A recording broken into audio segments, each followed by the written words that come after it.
This video is brought to you by Farmkind. More about them at the end of the video. The Quetzalcoatlus, one of the largest pterosaurs that ever lived, was able to fly?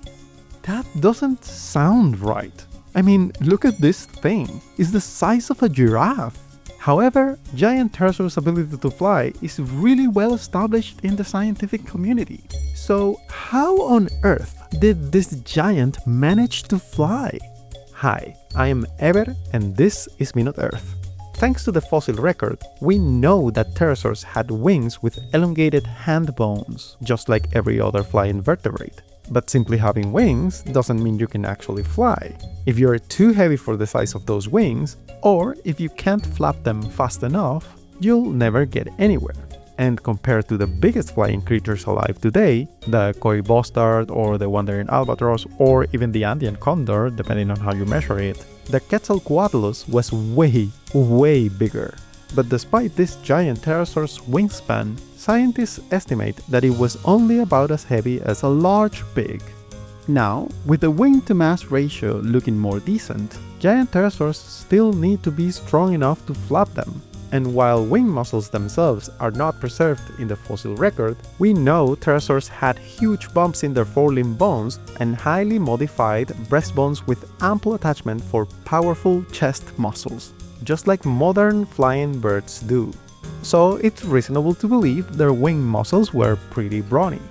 On top of that, pterosaurs had mostly hollow bones that increased the volume of their respiratory system.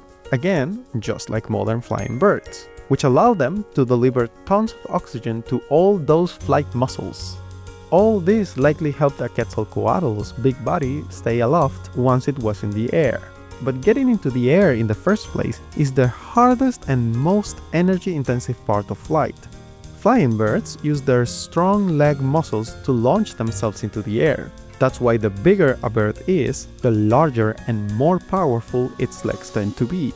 Giant pterosaurs were so huge that in order to jump into the air like birds, they would have needed truly gigantic legs that would have made them definitely too heavy to fly. So they solved the whole launching problem in a different way. They used their powerful wings for the dual purpose of taking off and flapping. And this strategy is so efficient that bats independently evolved it as well. By the way, I think that this is my favorite fact about giant pterosaurs. And bats, of course.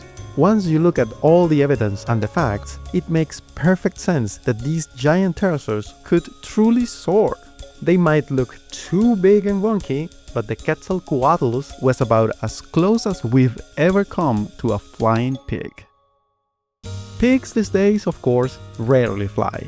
And sorry to be a downer, especially after that uplifting video. But in a lot of places, the conditions they are kept in are heartbreaking. As someone who loves animals, I hate to see any animal suffering so much. That's why we want to help make a genuine positive change with today's sponsor, Farmkind.